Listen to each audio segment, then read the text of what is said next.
jam hari ini, Museum Negeri Sumatera Selatan kembali menerima hibah koleksi dari masyarakat. Hibah yang diterima kali ini berupa alat tenun songket lengkap dengan kainnya dari seniman legendaris Haja Ana Komari. Alat tenun dan kain songket bermotif bungo Cina ini diyakini sudah berusia ratusan tahun.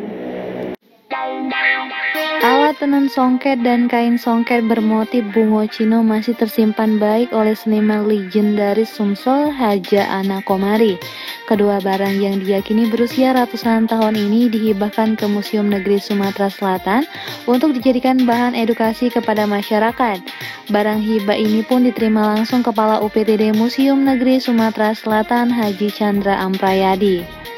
Haji Ana Komari didampingi putrinya Indah Komari menyampaikan, alat tenun songket yang dihibahkan ke pihak museum adalah satu dari beberapa alat songket yang tersimpan rapi di rumahnya. Alat tenun songket ini diketahui peninggalan dari ibunya, karena zaman dulu sebelum menikah anak gadis harus punya keahlian menenun. Dari keahlian ini, wanita yang disapa Cek Ana ini menerima penghargaan Upakarti dari Presiden Republik Indonesia kedua, Soeharto, karena sudah melatih 50 anak putus sekolah untuk menenun songket. Agar yang putus sekolah terutama mempelajari ini alat tenun, dan yang sudah bisa menenun diteruskan usahanya. Saya akan mendukung mereka. Ya. Kepala Museum Negeri Sumatera Selatan Chandra Amprayadi mengapresiasi kepedulian Cek Ana yang telah menghibahkan alat tenun 3 generasi ini. Dia juga mengajak kepada budayawan di Sumsel untuk menyerahkan koleksi berharga ke museum agar dapat dilestarikan dan dinikmati oleh masyarakat secara umum. Terpisah, Kepala Dinas Kebudayaan dan Pariwisata Sumatera Selatan Aufasa Rizal Sarkomi ikut mengapresiasi adanya hibah alat tenun songket dari seniman Sumsel kepada Museum Negeri Sumsel. Menurut dia, penghibahan alat tenun songket ini semakin memperkaya koleksi Museum Negeri Sumsel. Reporter Betanika Susmanda, juru kamera Al-Hadi Parit, palpres.com. Pemirsa, apa yang dilakukan dua anggota Dewan Perwakilan Rakyat Daerah Prabu Muli dari Partai Keadilan Sejahtera ini patut dicontoh. Sebagai wujud kepedulian dengan sesama, Haji Mat Amin dan Nursila rela gajinya dipotong untuk membantu korban bencana alam di beberapa wilayah di Indonesia tahun ini.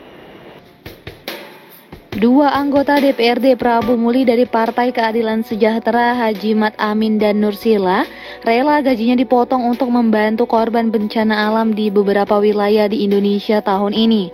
Sebelumnya mereka juga sudah memberikan gaji sebagai anggota dewan selama 4 bulan berturut-turut demi masyarakat terpapar COVID-19.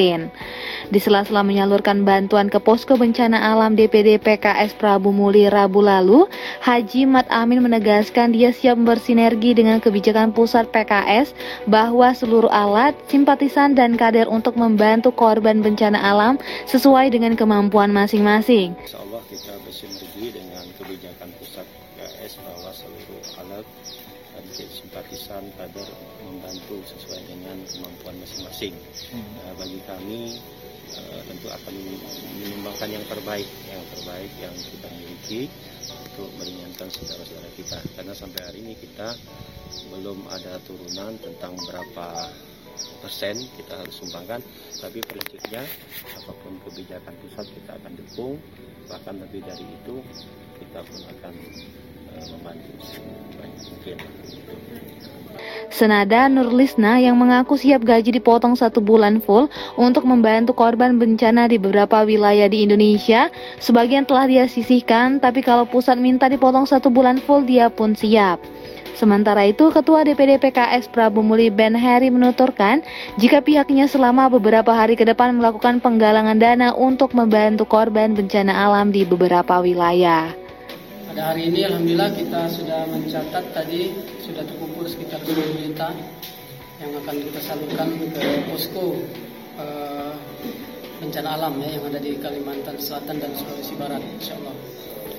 Reporter dan juru kamera Andrianto, palpres.com.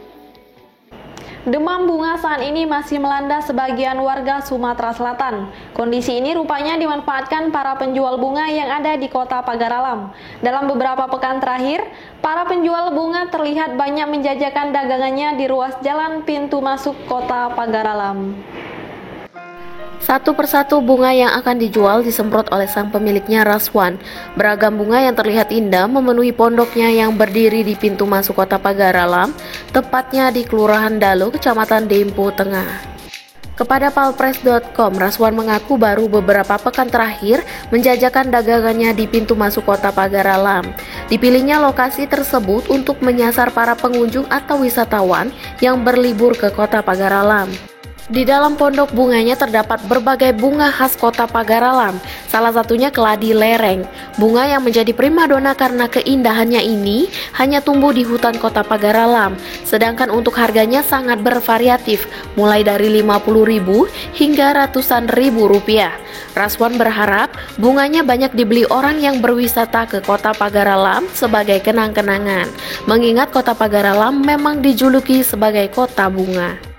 Kita jualan bermacam-macam bunga hias, ya termasuk seperti keladi wayang, lumut, dan bermacam-macam bunga hias lah. Ya pembelinya satu, kadang-kadang penduduk lokal.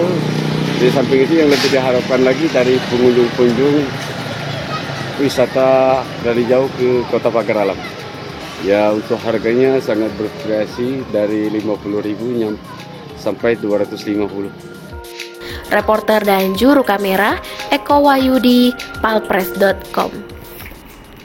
Berita terakhir Sumsel 24 jam hari ini. Bupati Oku Timur Haji Muhammad Khalid Mawardi bersama Ketua dan anggota DPRD Oku Timur Iwan Naburori dan Rudi Hartono meninjau langsung program cetak sawah di Dusun 4 Desa Sukadamai Batu Marta 9, Kecamatan Madang Suku 3 Oku Timur belum lama ini.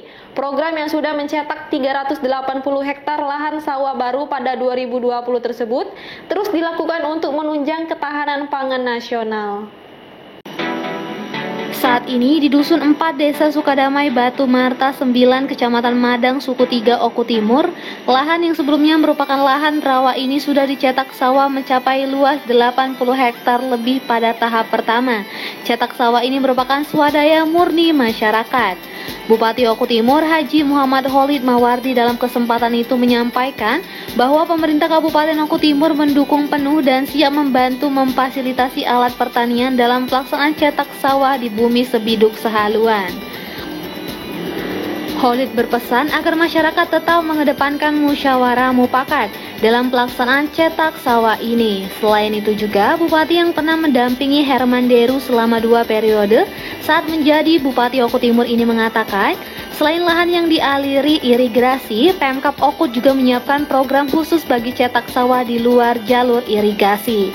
Ditambahkan Khalid, pemerintah Oku Timur juga mendukung lahan sawah yang belum ada aliran irigasi dengan program listrik masuk sawah, yaitu dengan membangun sumur bor untuk pengairan. Sementara itu, Ketua DPRD Oku Timur, Benny Davidson SIP MM mengatakan bahwa lahan pertanian tersebut selama ini terbengkalai dan belum dioptimalkan. Selama ini warga setempat hanya mengandalkan komoditas karet. Dengan dibukanya lahan tidur menjadi lahan produktif ini, diharapkan akan bermanfaat bagi masyarakat baik dalam jangka pendek maupun jangka panjang. Ditambahkan anggota DPRD Oku Timur, Iwan Naburori, yang juga Ketua Pelaksana Cetak Sawah di Sukadamai, Dewan sangat mendukung program cetak sawah baru tersebut. Bahkan akan dibahas tahun ini untuk dianggarkan di tahun 2022. Reporter dan juru kamera Arman Jaya, palpres.com. Demikianlah berita Sumsel 24 jam hari ini. Bagi pemirsa yang ingin tempatnya dikunjungi atau diliput tim Sumsel 24 jam, silakan tulis di kolom komentar. Jangan lupa subscribe, like, dan share tayangan ini. Saya Sri Devi, sampai jumpa.